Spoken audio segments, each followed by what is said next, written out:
What is imposter syndrome? Dr. Dina Brown breaks it down and what you can do about it. Tonight on Brandon Live. We can do better. We can do better.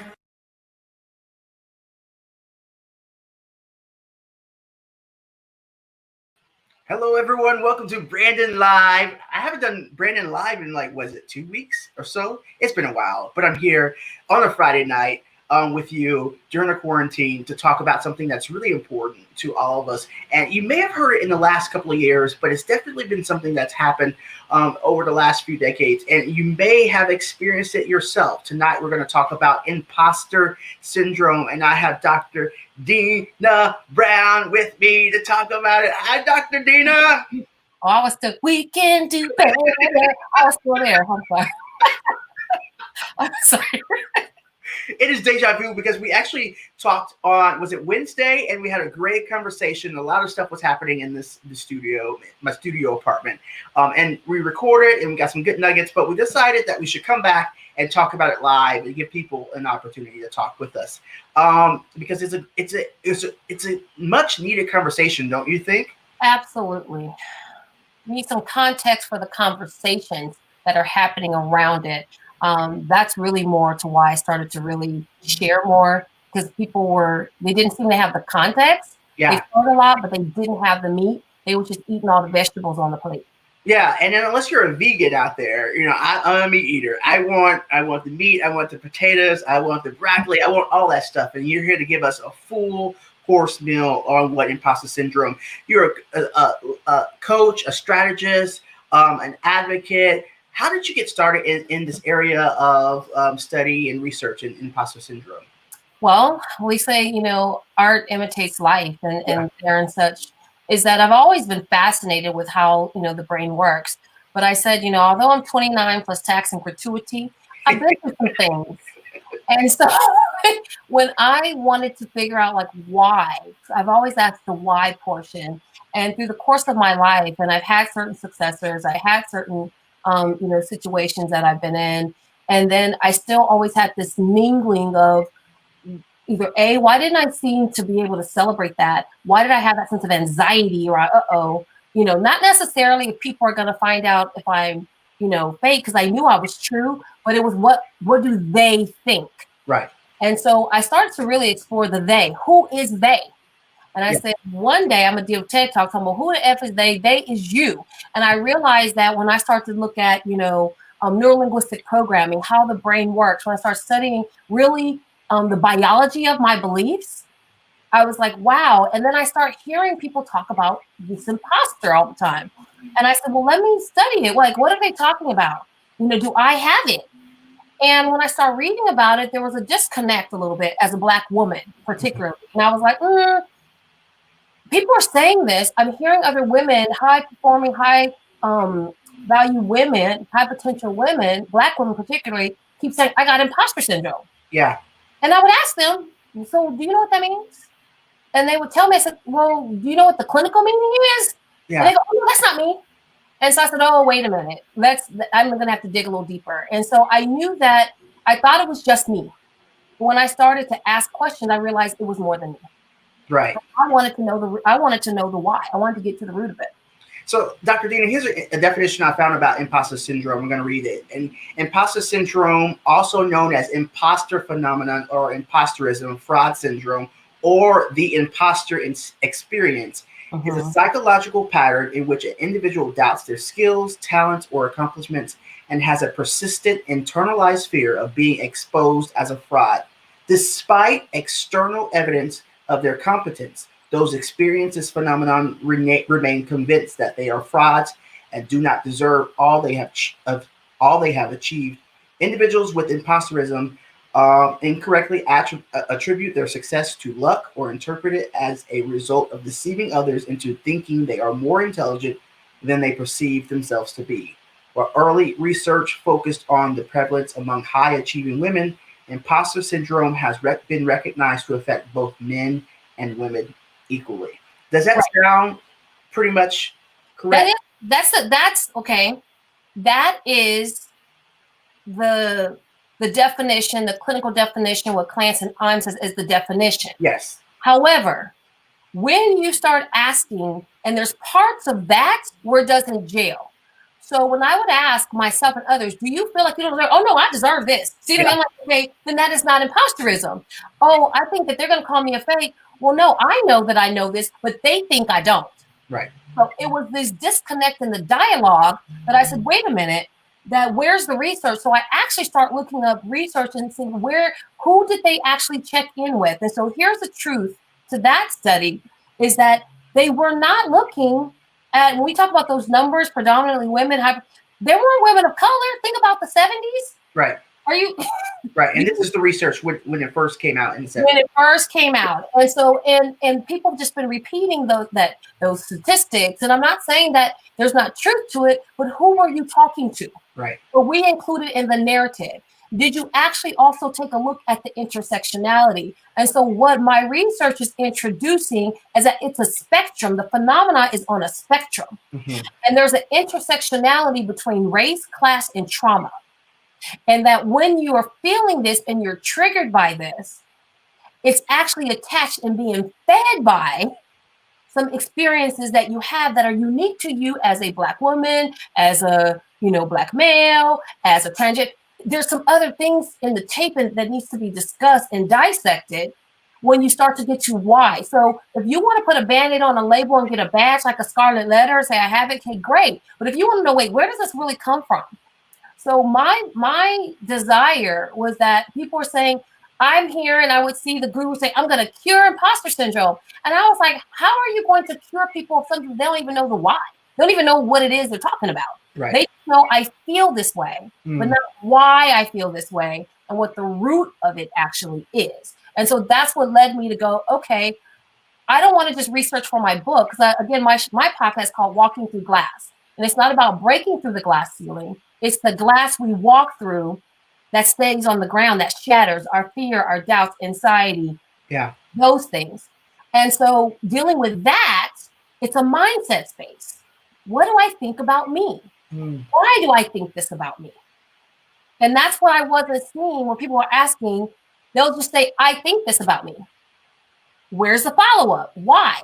So before we can kind of diagnose, give a solution, it's like the doctor coming in and saying, I'm going to give you some penicillin. I'm going to give you some this and this. And you say, oh, no, but I just kind of have a broken toenail.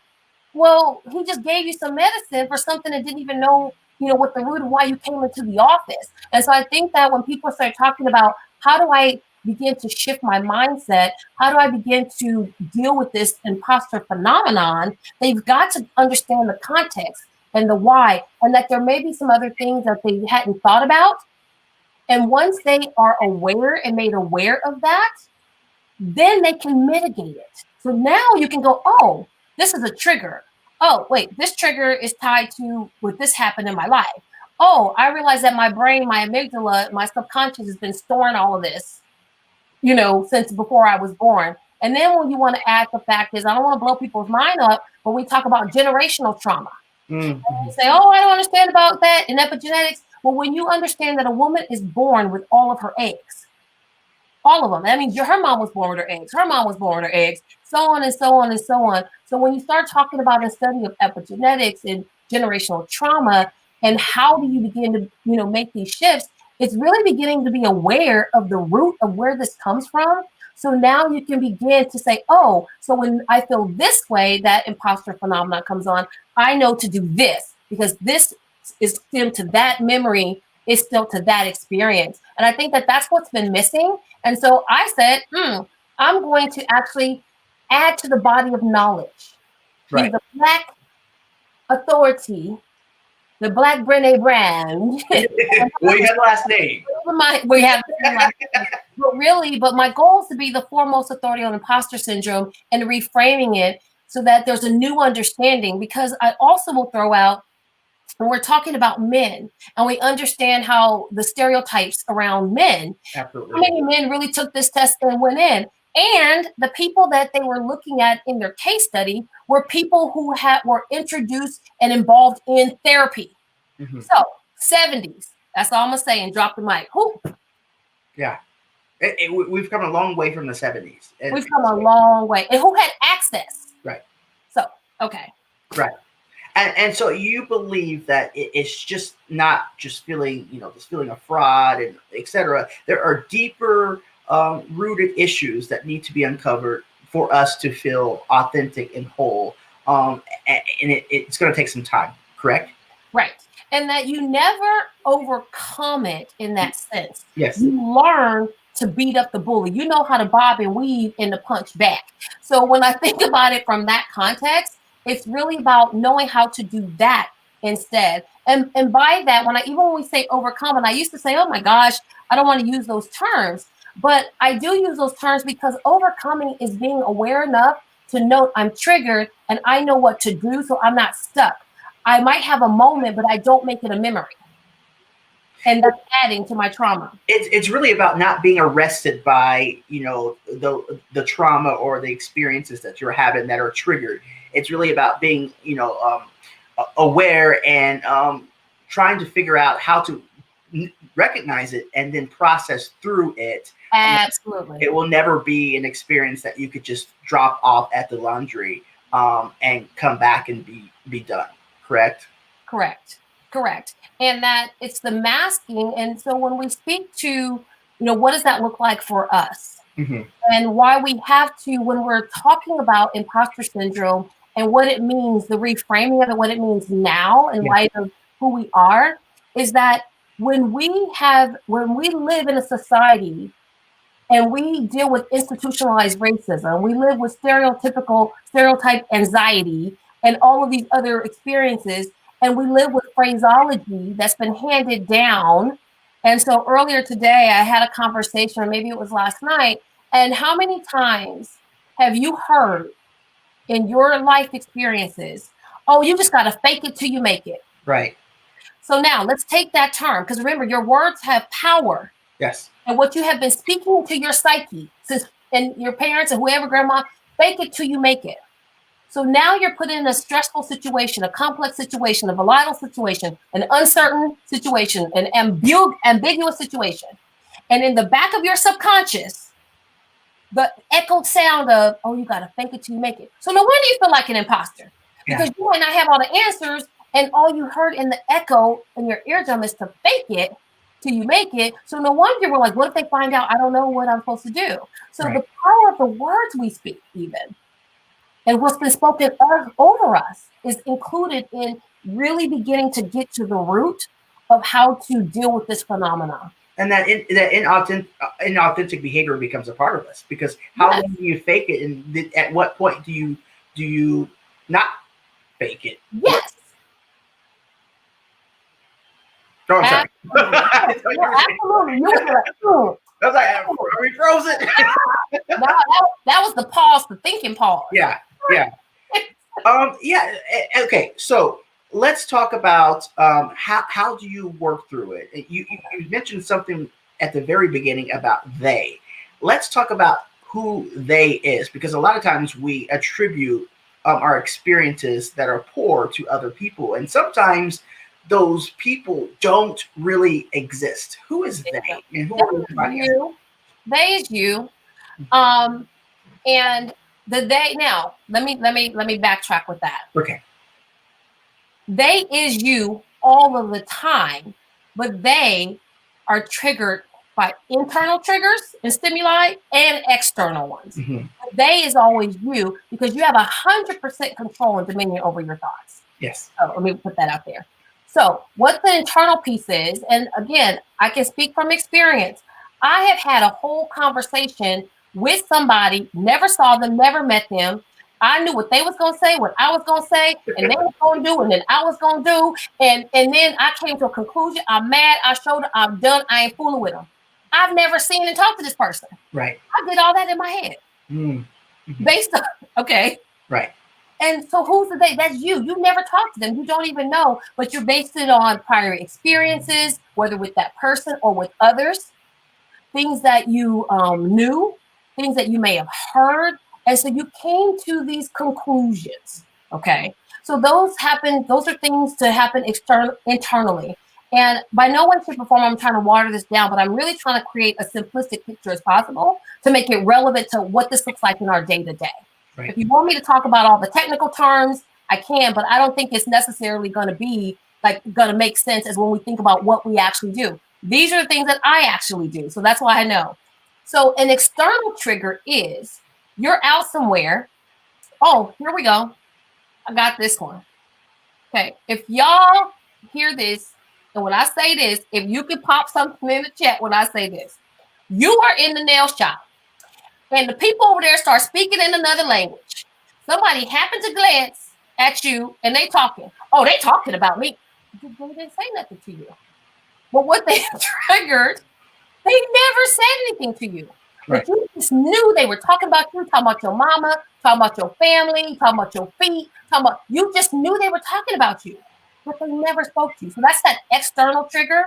Right. But it's based upon what I think in my own head when I see someone do that, or I don't know what's being said, or I hear someone whispering, because maybe when I was 10 years old, I was invited to a slumber party. And then you know what happens at little girl slumber parties? They always put this little pack mentality where, so you see what I mean? So you're now attaching that to an experience and a feeling that's been internalized of being excluded. I don't know what they're saying. And so they got to be talking about me.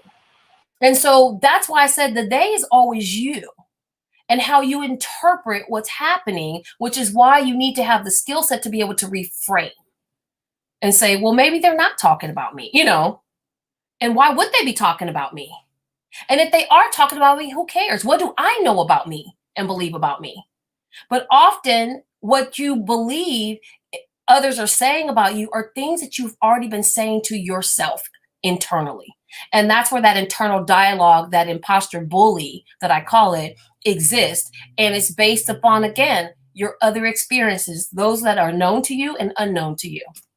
Right. It's those are triggers. It's like I've already been saying those things to myself, so I'm looking around to see if other people, if I see it projected onto other people. I think that's very fascinating. And how do we process? How long does it take to recognize what is the work that was required to recognize those triggers, to recognize when they is speaking and they is inaccurate? Well, they are. I mean, it actually can happen in a nanosecond once you're trained. Yeah. It takes work to train to do this. So it's like a muscle working out. You're not going to leave the house today and go run a marathon just because you know what it is to run and you know how to breathe and you know what a mile is. So once you begin to do the work, it's going to differ with different people. And again, it's based on what I'm working on, what my research is working on is that spectrum. So depending on the levels and the incidences that you've attached to these types of memories or experience and the level of the trauma and the existence of toxic shame that might be with it, then it depends. It might take you longer. But the more that you do it, and once you begin to condition yourself to do it, you are unlearning some things about yourself to really begin to learn who you are right now. And when you answer that, who are you? Why do people get stuck? When you say, well, who are you? They go, well, what do you mean? Well, who are you? And they have to try to think about it. Their eyes are starting to roll. And so they first are thinking, if I'm a mom, do I talk about my children? Do I talk about my husband? Do I talk about, but they never start with who their I am is. Mm-hmm. And so you're looking out that. So as quick as that happens, the quicker you can begin to learn to do that. And again, you've got to first acknowledge that there is something else there. And this is not me making up a science. You have an amygdala. It's your subconscious. It has stored things for forever. So you've got to get out of your head and make it conscious. Like I shared with you before, I named my inner critic, my inner bully. I call that chick Heifer.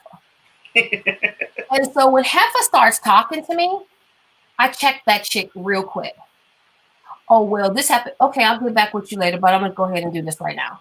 I don't even say it in my head because in my head, she's going to win the battle. She knows everything, my deepest, darkest. She is the ultimate crypt keeper of the secrets, even ones I don't know. And what her job is, here's the thing. And here's the beauty and the dichotomy of that is that your amygdala, that subconscious brain, that reptilian brain is there to protect you.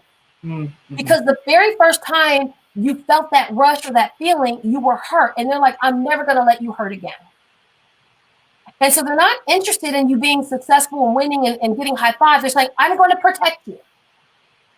And so when you have a reaction and a trigger, it doesn't know if you have a serious threat. It just knows there's a threat and I'm going to protect you. So I'm going to shut you down. I'm going to tell you not to do that.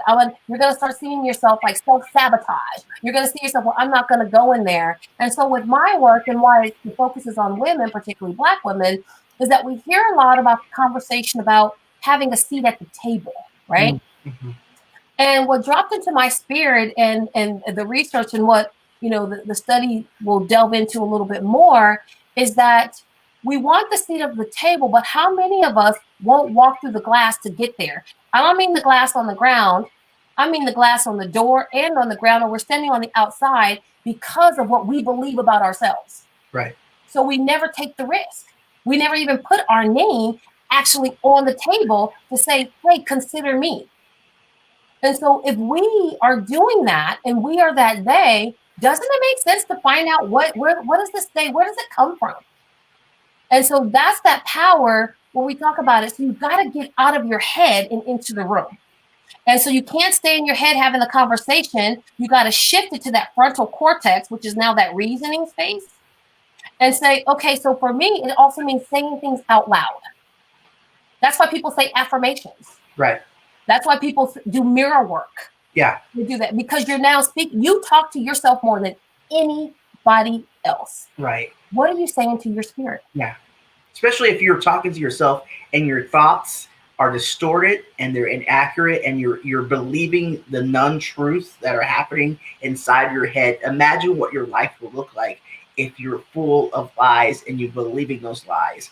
And so the work that you just talked about, the mirror work, the affirmations, the checking in, the getting help, it's important for you to move forward because you're right. It was there to protect you. Now you're old enough to figure out how to move through that work. And we can all do it together. Let's look at some questions, Dr. Dina, that some people submitted. When I put this on the Facebook page, it was like full of comments, and I took some of those comments and I'm going to read you those. I gave it to you before, so you know what's coming. The first one is, what is the best way or ways to take steps from that? If you're watching right now, you can submit your questions in the comments. I will read them and look at them. But again, what is the best way or ways to take steps away from imposter syndrome? Okay. So I'm going to shift the language a little bit and call it an imposter phenomenon. Okay. Because those situations, as you're not cursed with a disease, you're going to be dealing with a phenomena, an occurrence. And so when you begin to think of it as an occurrence, you realize that it's a moment in time. It may pop up, it may go. And again, I have control over that. And so you've got to get out of your head and move. Mm-hmm. You've got to get out of your head and literally not only physically move, but to really shift your thoughts. And actually, you moving your body begins to already shift the narrative. Yeah.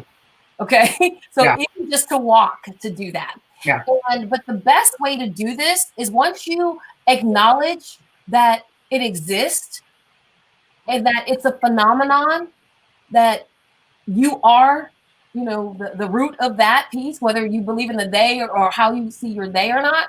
Now you actually set yourself up for success because you have anchors. So I know wait a minute, when the thoughts start coming, or I feel like I'm in a high stress situation, I know I actually document my triggers. So I realize that, wait a minute, when was the last time I felt this strongly? Oh, when this happened. And so I go through that documentation process. And so not just like moving, but being able to actually kind of smell it coming, and say, oh, wait a minute. And so you're prepared. Guess what you have ready for you? You have your anchors. You have the fact that I'm going to take a break and walk. I'm going to have a mindful moment. I'm going to have some mirror work. I'm going to have some really specific, I call them the phrase that pay, that I'm going to say to myself. I actually do very specific chants to get rid of that thought. I almost like yell out loud, not yell like literally screaming, but I'm talking out loud and it's echoing in my brain. And I start hearing that, I'll say, that's not the truth. That's not the truth. And I'll just say the same thing over and over again. I'll just say, and so I picked something, you know, and at different times of my life, it was a different phrase. So at one point of time when I was going through and I was in a very deep, deep place, I'm a woman of faith, I would just say, Jesus, Jesus, Jesus. I would just say that over and over again, where then it drowned out that thought of I wasn't or I couldn't and how horrible I was, because all I could think of, I just would say his name. I didn't think about anything else. I didn't try to make a sentence, but I knew when that feeling came on, almost like I said, like a Buddhist chant, I would start to say that. So you prepare yourself. So the very first thing that you do is know that you have your go-tos. And the very first go-to is to be able to move physically. If you're at the computer, get up, go get a glass of water. You know, do something else, because that shifts the momentum in your brain. Remember that this is a mind thing. Right. And so you need to actually shift your mind work. And you can do that by movement, because now your brain is not focused on sitting here studying it. It's like, oh, I have to walk. So it's kind of connecting with all those other aspects of who you are. I love the word movement, because even if, you know, yes, I agree with you, moving physically, but it's really about moving your thoughts as well. You have to move. You can't stay there and ruminate and stay in that moment and stay stuck, because it will bring you down and down and down. So I really like the one word that you said is movement. And well, your move is an acronym for me. Oh, okay. would you like to share that? I'll tell you the acronym, but I wanted to, I'm glad you said that, because it's really about the shift. Yes. And so the M in move is really about, what are your mind movies? Yeah. You're going to have to recreate a new mind movie. And again, think you have go to something the last time you felt great. Go to if it's a picture. Why do you think people like cat pictures and baby laughing and chuckling? So create those, have those mind movies. Begin to visualize, and that's it. And then number 2, the O is about observing. Mm-hmm. Observing what's around you, literally, and observing that, oh, there's a tree, there's cars. You're actually involving your senses.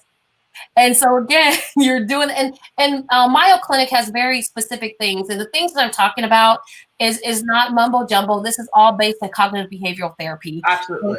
Okay. Yes, yes. And the looking around is really about centering yourself in the moment and being present. Yes, absolutely. So you create that sense of presence. And the V is about visualizing. Mm-hmm. If what you're feeling doesn't make you happy, what will? Visualize that. Create that. Be creative. Use your imagination. If you want to know what's the most powerful thing that you could use to deal with it, imagination. Yes. Believe about the infinite possibilities. Right. Right. And we don't cultivate that part of our lives very often. It's so crucial in you know, being a visionary and creating and moving through your life, is to imagine, to speak first in your head what could be possible in your life. So I love that. Continue. Well, and then the E is really about not only examining, but also executing on that. And what could you do right now? What's the one thing you can do right now to shift that? Is it to call somebody? Is it to text somebody? Is it to turn on a movie? What's one thing? Execute on one thing that's going to help you be able to shift. And so with that, your ability to move is not just a physical thing, but it's a mental commitment to removing that. I love that. And it's really important about the execution. And just one thing, a lot of times we get overwhelmed with thinking we have to do so many things to change our experiences that we have in this moment. But it just takes one thing that we could tangibly do that doesn't have to be a mountain. Maybe it's just a step. And I'm a bonus word too. So not just moving, but moves. The most powerful thing that you can do in the midst of is to smile. That's the S. Smile. The function of smiling, what it triggers and the endorphins it releases. This is science, people. This is not me just making up. Smile. Tears falling, smile anyway. You know, and so that in itself engages, you know, neurologically other elements of your brain and tells you to shift and brings you, right, you said, to the present moment and not to those distorted rhetoric inside of your head. That is amazing. And we're not talking about the smile your mom used to give you when she was angry. No. No, but and get in gratitude, because Yeah. you start to give thanks and say, here's what I am thankful for. And now this is the truth. Well, the things I'm sharing with y'all, I'm telling you, this is transparent. This is true. Yeah. When I was in those moments, I was like, it's there. It's I was resources. like this. When I was trying to struggle, I was on my struggle bus. I was like, I'm happy I got eyes. I'm happy I got ears. Until, I mean, because that's all I could think. Like, I could not see my blessings. I couldn't see my bounty. I could not see abundance. And so I said, okay, let me start with what I can see. Yeah. I got fingers, because there's some people that don't, right? I do have eyes. I can see. Some people are blind. I can hear. So I just started staying in a state of gratitude. And in my early days, I couldn't move beyond my body parts because I was stuck, mirrored a little deeper in the dirt.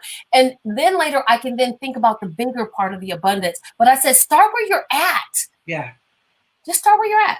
You know my phrase out there, if you're part of my audience, you know my phrase is better starts here. So it's right here in that moment. Right here, right in front of you. That's where better happens. And so it's not over there. It's not in the past. It's in the present. That's where you can make the most impact in your life.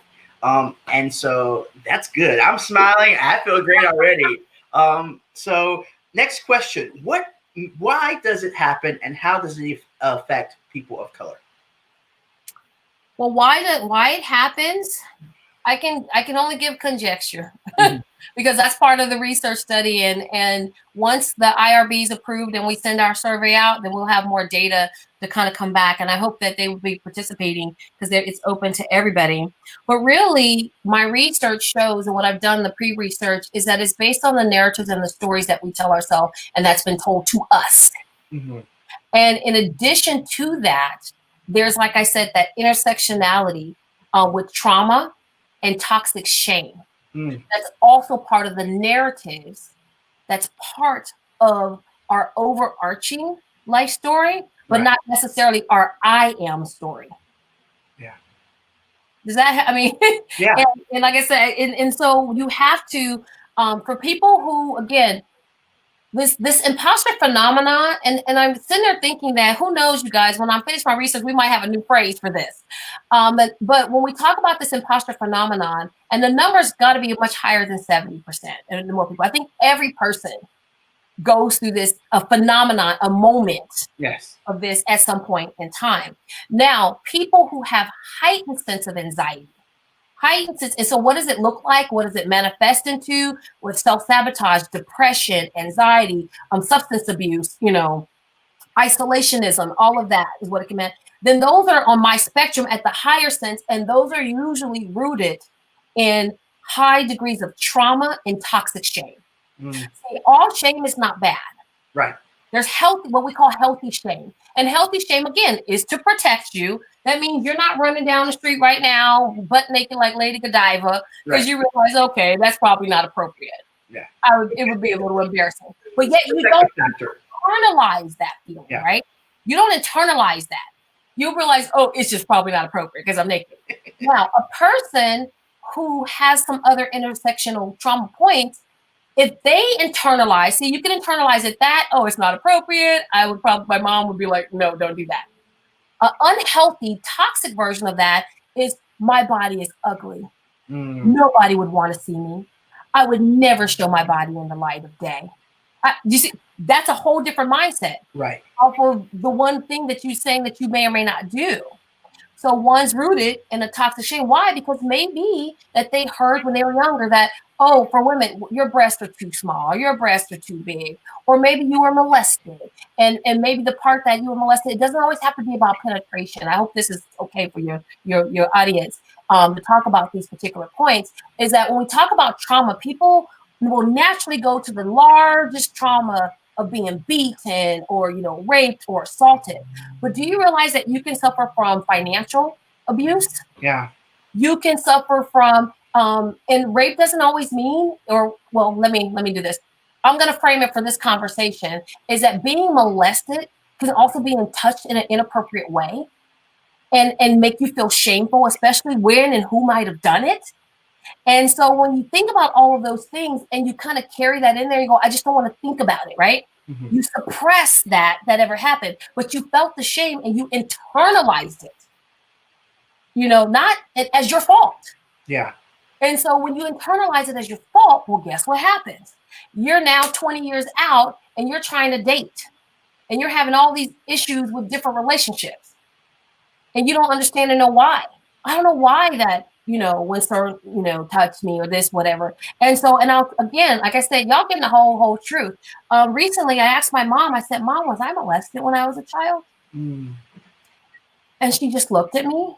I said, when I was a kid, I used to have these nightmares. I had 2 separate nightmares, and I'll ask her about the second nightmare later, but I used to have this one where someone was just standing over me, okay? And I had a name for him. His name was Lester. And remember, as kids, they would say Lester, Lester, the child molester. And so so I thought maybe I got the name from that.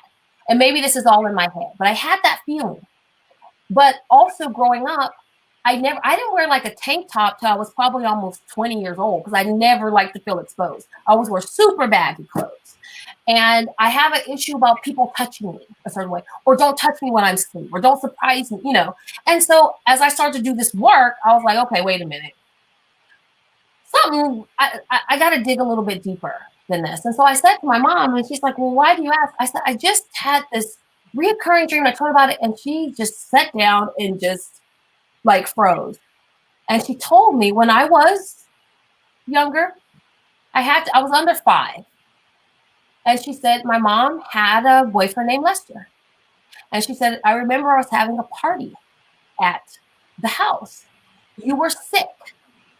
And you were in the back room, in the bed sick. And she said, I noticed and I looked around and I didn't see him. And I went to the back and the door to the bedroom was locked. And she said, if you know my mom, she's kind of like, she's Napoleon, Genghis Khan all in one. And she's banging on the door. Like, why is this door locked? And she said, she busted down the door and he was standing over me. And she said, we got checked out. There was nothing, there was no sense of penetration or anything like that. But that doesn't mean that I wasn't molested. You know what I mean? I wasn't molested. Right. And why I have a feeling of people standing over me, and I have an issue with people touching me, and especially touching me when I'm asleep. And this is even when I was married. Wow. Okay. And I was like, don't touch me like that, because it triggers me. And so when I started to say, okay, I gotta deal with these triggers. And so it's doing that work, and people say, well, why did you get so interested? Because I wanted to know what was going on. Right. Why was I doing certain things and not doing certain things? Why was I not stepping into my brilliance? And so I started to kind of unpack a lot of things in my life. And in doing that, I started discovering, oh, that's what that's from. Okay, I'm good now. Okay, now I know what it's about. Let me put a system in place and work around that. Let me do this because I can move past that. Because now I know where it's from, instead of going, I don't know why I feel this way. I don't know why this is happening. I don't, so I don't say that. When I think it, you know what I do? I go, uh-oh, it's time to put this thought on trial. And I hold inner court. Yeah. And I start pulling it apart. And then if there's certain pieces, and I do some authentic journaling that I don't know yet, I realize, okay, well, maybe psychologically I might not be ready to unpack that other piece, which is why I said, therapy is fantastic. You sometimes need a person to work with you who's trained right in that. And if you suspect or been through a lot of trauma, go to a trauma therapist, which is different than the regular therapist. They're specifically trained in dealing with people who've experienced trauma. And so, it's all of that now I can stand here loving this version of me as I am, for who I am, perfectly imperfect. And I love me, and if you do, it's a bonus. So people always speak to me like, how are you so confident? So a lot of my coaching clients or women ask me to coach, or they want to get in a program, help me be confident. I said, tell me who you are. Right. Yeah. It's really impossible to be confident and stand on this, throne if you don't even know what that is.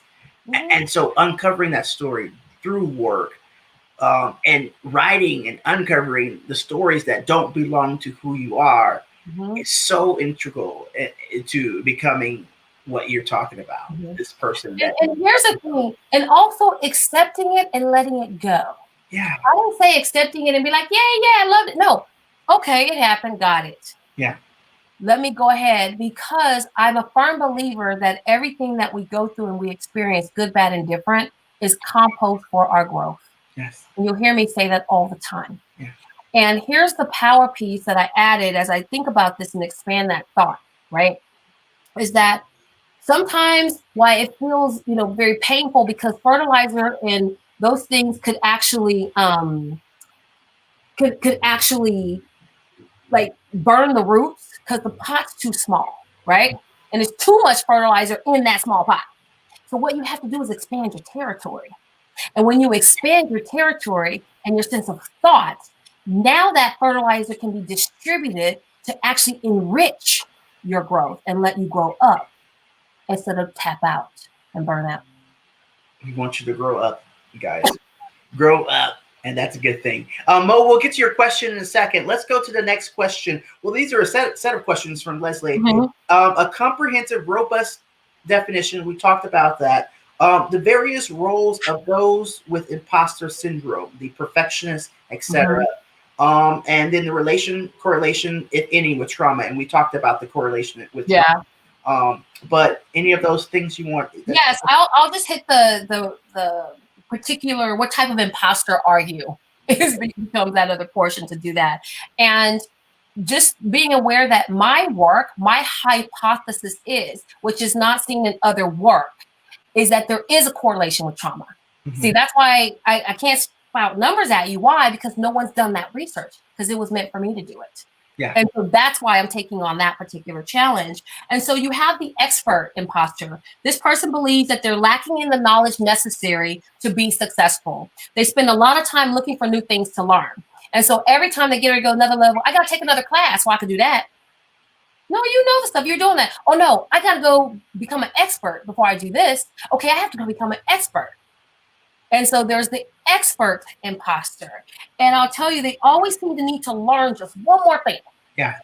Just one more thing, and then I'm going to be the best version of myself. I just need new skills. And so they still don't start showing up, because they got to learn one more thing before they can be good enough. Dr. Brown, that's one of the reasons why I met you on Clubhouse, but that's one of the reasons why I limit my access to that, because I don't need to. There are certain things that, yes, you need to learn, but there are certain things that you have and you just need to grow and figure it out. And so if you're constantly seeking new knowledge, which is fine, but if that knowledge seeking is preventing you from actually doing the work and doing something, it's a problem. Mm-hmm. Don't you agree? I have something what I call, and what I teach, is called the 80-20 rule. Okay. Is that 20, you have 100%. Yeah. And so 20% of the time you're acquiring the knowledge, 80% of the time you're applying it. Period. No matter what it is. 20%, oh, I've got it. I've read some stuff. And then the 80%, you are applying, you're testing it, you're trying it out, and all of that. And then you continue the cycle, because in that application thereof, you're now going to know what you really need to know to go to the next thing, instead of always thinking or pretending. But that procrastination is about that fear of, again, what were the echo stories? Yeah. And I'm going to give you another phrase that pays, right? Well, no, let me take that. A phrase that plays you, I'm going to have to change that language too. Is that, how many times, I know I heard it, who you think you are? Yeah. You don't know that. How do you know that? Who made you the boss? Who told you? Especially in Black. Is that not part of the Black narrative? I don't care. And I don't even care if you're from the South, from the North, from the East, or the West. I guarantee you somebody in your family be saying that. They just do. Yeah. And it's part of our narrative. The movies we watch, everything. Yeah. So you wonder why you felt like an imposter? Right. You've been pouring negative thoughts. Your truth has been a lie. Okay, so you actually have been an imposter. You've been showing up as a bastardized version of yourself. Okay, so, all right. So then you got the soloist. This is the person who avoids asking for help. I'm going to do it by myself. I got to do it on my own, because if I let someone do part of it, I might expose myself to the part that I don't know. So I need to take 20,000, 1,100 million years to do it by myself instead of asking somebody. Because the minute I ask them, it's going to mean that, I don't know what I'm talking about. And then they're going to know that I don't know anything. And so I'm going to do it myself. Yeah. Only I can do it right. Only I can do it. Okay. And this is not talking about quality and style of service. This is talking about someone not asking for help and realize if you just ask them 2 or 3 questions, you can get it done. This is kind of really doing that. So when I say these things, please know that there's a spectrum in there, that this is not like a finite piece to that. And that you believe that a true expert, if I really to know this, if someone found out that I could not cite all of this from A to B to Z, then they're not going to think I'm an expert. And they're going to think I'm a fraud. So I have to do it myself, and I have to be the one to give the information, make the information, build the information, research the information, eat the information, cook the information. I mean, like, you got to do it all. Yeah. And that's the soloist. So I don't know if you have any soloists in your life. Yeah. Yeah. Okay. And then you have the genius. Mm-hmm. And if you're this type of an imposter, you believe that anything that requires hard work is something you don't do well. And after all, an expert should be able to handle and do anything. They should be a protege, an ingenue. So you feel a little bit inadequate and a little touch of shame if there's a task that you don't do really easily. I'm a number 3, okay? So I tried to play the violin without turning the lessons. I did this and I didn't sound like Fiddler on the Roof. Then I was hard. And I have long piano fingers. They say, oh, you learn piano. Oh, you want me to learn the keys? Oh, I'm supposed to be able to know how to do this. So, okay, no, I can't do that. And there are several other things. But there's also some connected points to that because growing up, here's what I heard. So I'm going to attach everything to some of these to things that we've heard. So I've always been smart, period. Started reading when I was 2, 3. I've always been smart. And every time I ask the question, aren't you supposed to know that because you're smart? I can't ask a question. So I heard that.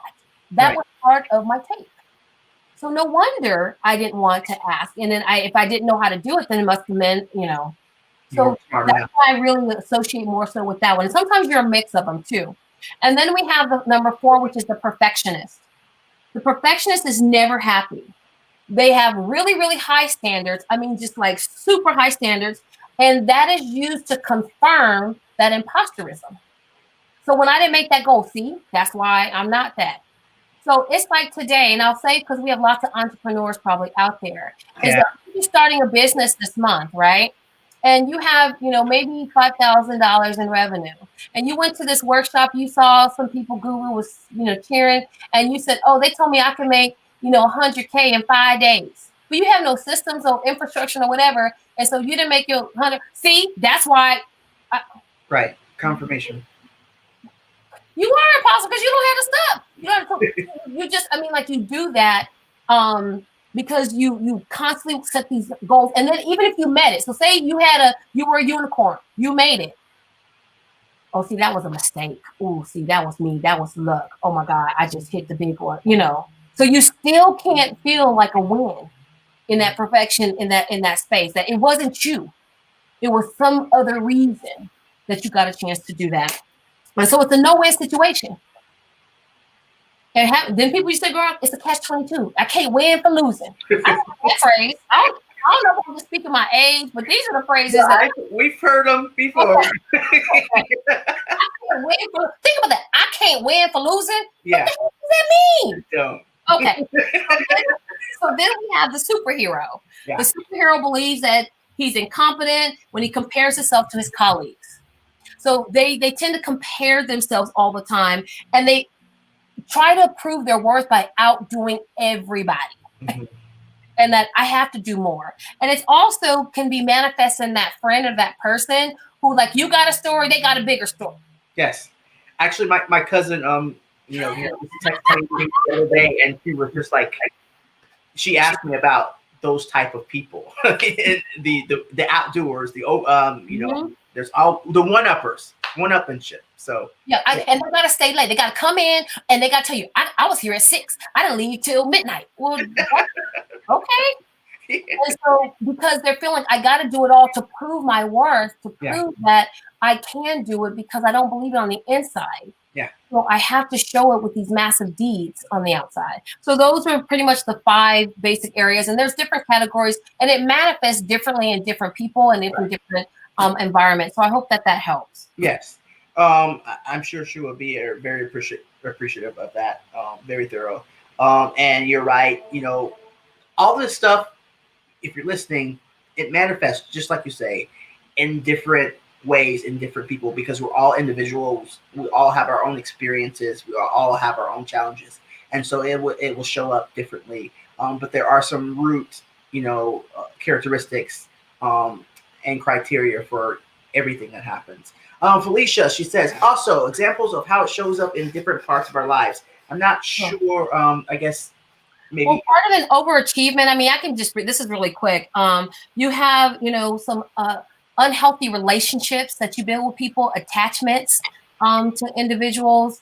You have self-sabotage is huge. Self-sabotage is what a big part of how this shows up. Hiding, downplaying, shrinking, not really showing up.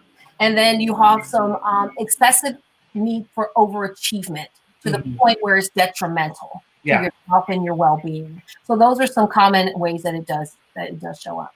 Yeah. Very good examples.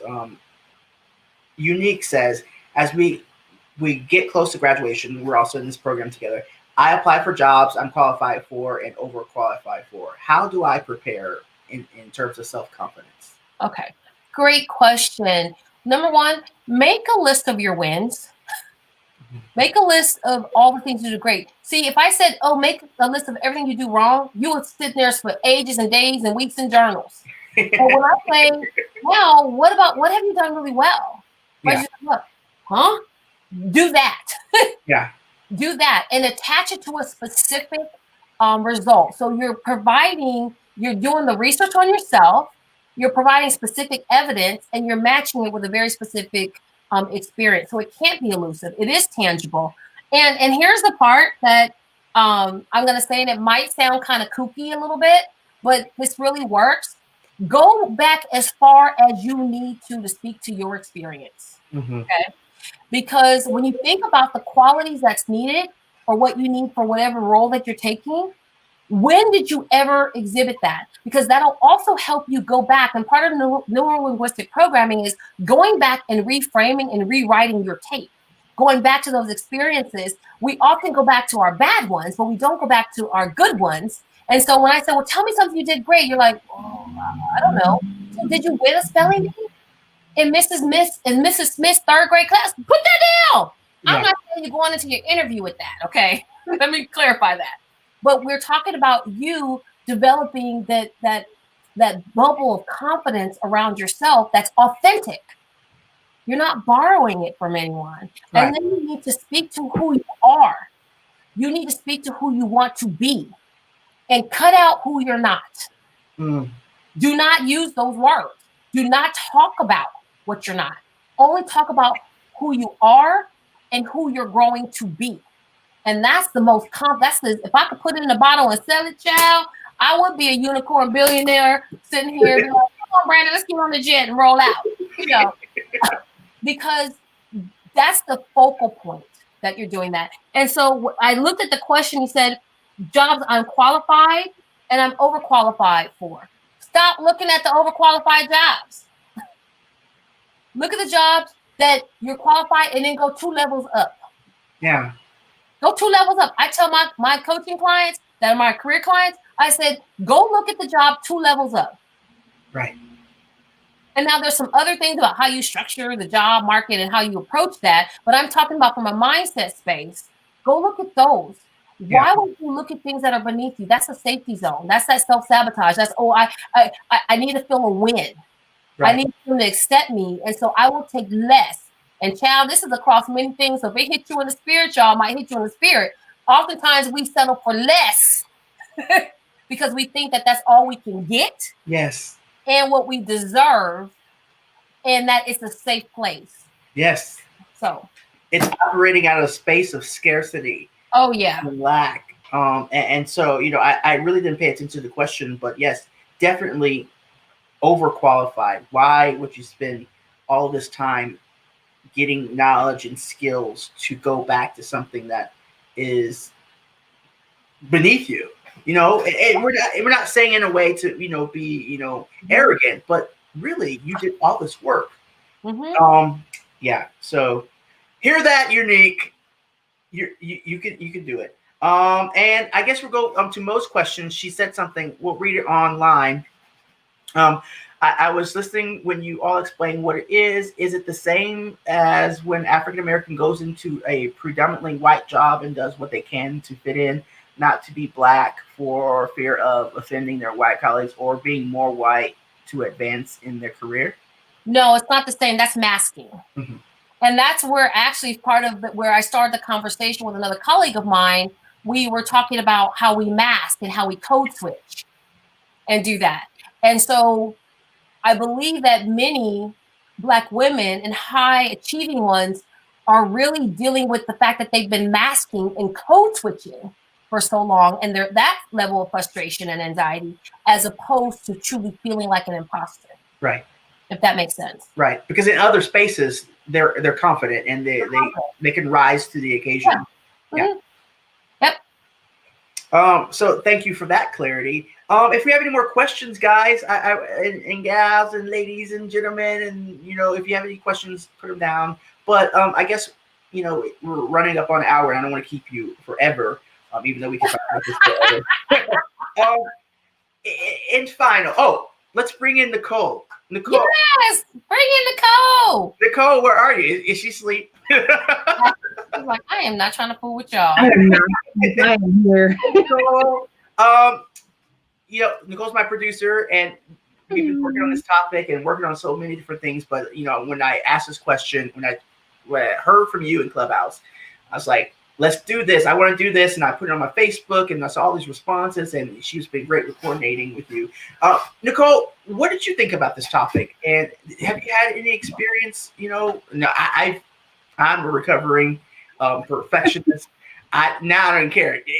As long as it gets done, I don't even care what it looks like. That ain't the truth. Now, a little bit. But what did you hear from this conversation, and what have you seen online?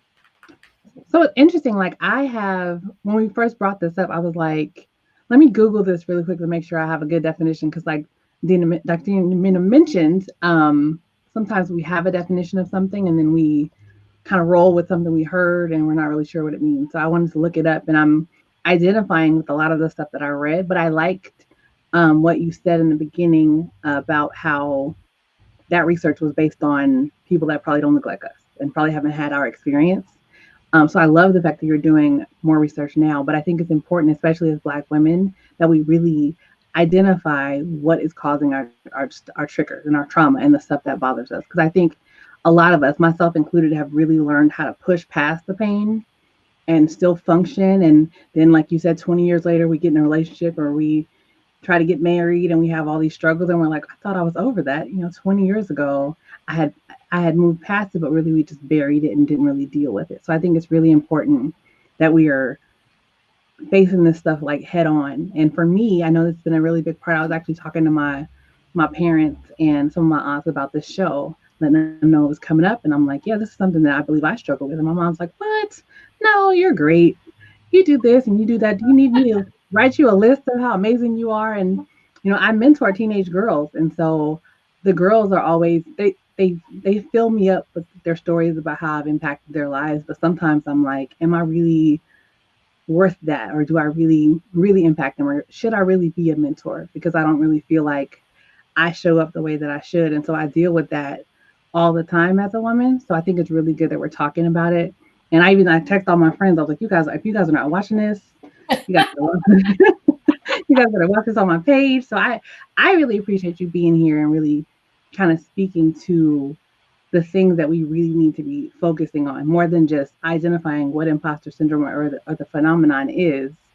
Really talking about what's causing it, what's behind it, and the fact that we're overcoming it daily. Like there's never going to be a time where we're just cured and we're fine. Like that is something that we're going to deal with and really have to focus on. So I appreciate it as a woman, as a Black woman, as a woman who has struggled with kind of knowing her own worth in different situations. And even that masking that you brought up, I live in the area where there's 2.1% Black people. So I could go weeks and not see another Black person. And so I've definitely been code switching and masking and all those things on probably a daily basis. So struggling with that and really understanding, I think this is a really good conversation.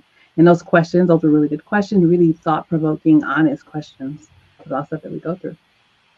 I mean, yeah, just listen to you. It's something that a lot of us have struggled with and really didn't have the words to describe these feelings, to describe this pain, to describe the sabotage. You know, we just attribute it, oh, they don't like us, or it's this, but it's really rooted in our experiences that we have not become aware of. And it's and a here's cycle another of trauma manifesting in lots of different areas. And here's another piece, and some people might not want to be my friend after I say this, is that we also have to think about our relationship with the church and how, as Black women, particularly, and Black people, we've had to put our trauma on the shelf. We don't have time to feel pain. You need to get out there and do what you need to do.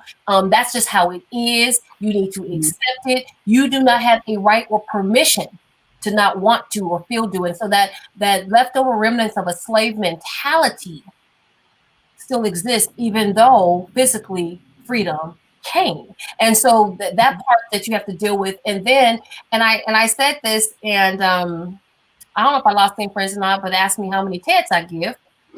Is that I said to someone, I said, here's something I'm dealing with, and please don't tell me Jesus is the answer. That is not what this conversation is about. Because how many, a grandmother, we just heard that, just pray about it. No, it's more than that. Just, you know what, if you're not a good Christian, if you feel this way, if you feel sad, depressed, and trauma, and things like that. And yet here we have ministers and preachers and the wives, either committing suicide or everything else because they don't feel that they have permission to be able to process through this. And they've been told to power through it as if they were a machine and not human. And so we have to take a look at every single touch point, metaphorically, in our life, in our experiences.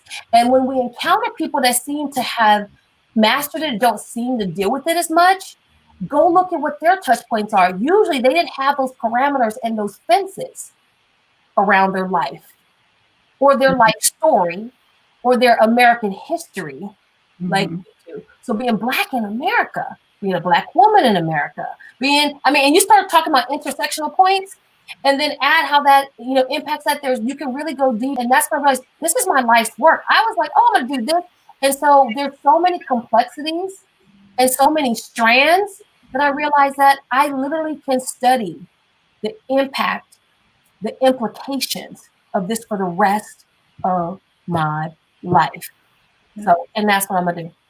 And we appreciate the work that you're doing and that you're going to give us all when it's finally put out there. And we look forward to this new word that you're going to come up with, and that we'll be quoting, Dr. Brown, citing in papers, because it's something that, it's not something that just happened. It's a legacy of trauma, a legacy of experiences that brought us to here, a legacy of the trauma that's been passed from generation to generation to generation. And if we aren't aware, if we don't become aware of it, it's going to continue. It doesn't exist. It's like you never turn the light on and you stay afraid in the bed because the boogeyman is underneath there. And yet all you got to do is get up and move and go hit the switch. Yes. You know the truth, but you refuse to do so. And yet you stay stuck, scared, and also safe. So, like I said, there's so many levels to this. And until I start talking about it, this is my nurse, because I didn't know that many people were interested in it. So I was really happy and then I was even nervous about sharing it because I deal with my own imposter bully. I could tell Heifer to shut up. Who are you to talk about this? And I said, I'm that chick. That's who it is. Yeah. I know this, and I am going to talk about it. And yes, I'm going to be on platforms. And yes, and so I had to overcome that. So when I tell you, and I tell people, I deal with this every day. It's not like, she's no. I talk to myself, but now I'm aware whenever the narrative changes, I do another tip. And so this is also for your audiences, and it works. And this is from the cognitive behavioral side. I say when the thought hits me, and if I spoke it out of my cancel, delete, almost like a computer program, because that's what your brain is. I say cancel, delete. Right. Right. And then I reframe it, and then I move on. Right. And so I physically and verbally cancel those thoughts, but that takes training. Yes. It takes work. And I said, I want to provide those types of solutions based on what you come in with, not just saying, okay, just do this. Because you go to a program and they'll say, oh, here's the program. Here's a do-it-yourself program. Go to these 5 steps and boom, you're cured. I said, I don't want that. I want to be able to say, if you're here on this spectrum based on this, here is your set of tools to mitigate that. If you're here, here's your section of tools. And so that's really where I started. And I realized as I got into it that it was more. So. Well, we love it. I'm going to name mine Jerome. I know I gotta give mine a name too. Yes. So when Jerome is in the house, he gonna have to leave. Cancel, delete, Jerome. That's right. I'm telling when y'all wait, my friends, and even because I say this, and I've been on stage at the ERA conference in DC, 8,000 HR professionals, and I talked about HEFA. Yes. So when I say that, I everybody knows that I'm gonna talk about HEFA. I normalized it. See, I normalized the fact that I know I have a bully, and I know I have a voice, an inner critic that's going to sometimes keep me safe, but also can be there to sabotage me, and that I'm going to talk to them. So people, when I tell you, it is so common now that people cry. Why even they go, oh my God, I love HEFA. And I said, do you have your own? They're like, oh, you can have yours too. You know, you can borrow. And so when we start to normalize this is when we can start to heal. You have to feel it to heal it. Right. And you have to become aware and acknowledge it to be able to take action and move forward. Well, that's what we like doing here at the Brandon Show, bringing light to things that we need to hear and helping people to move forward and also laughing. And so I want to thank you for showing up tonight and sharing your experience, your research, yourself with us in a way that hopefully we can take it and help ourselves and help others around us. So thank you so much, Dr. Brown. And I want to throw that out too, because I'll make sure I'll put it, maybe go in the link, is that I have a free webinar on October 12th at 10 a.m. Pacific Standard Time. October. I'm sorry. Ooh, Jesus. That's right. We missed it. December, right? December 12th. On overcoming the imposter, bully, but really digging down and having the majority of that time being that interactive Q&A where people say, here's what I'm dealing with. So if you want to have a time without an invoice to pick my brain, then you want to come to that. I decided this conversation just kind of got so robust that my monthly webinar will begin to help people begin to kind of have some context for that. So definitely open. I'll send you the link. The best part of it is that it's free. Yes, we're like free. To do that, and because again, I realize that people want to know more, and you wanting to know more also helps me begin to explore better. Yeah. So we'll post a link when we get it, and we'll put it here and everywhere that we can put it. Because this is we need to better. We can do this, and we're gonna help each other in any way we can. So stay with us for a second, Dr. Brown. Nicole, stay with me. Thank you guys for joining the live. If you have any questions, if you have any more thoughts and comments, just put it down below and we'll answer this. But thank you so much for showing up, and we'll see you next time.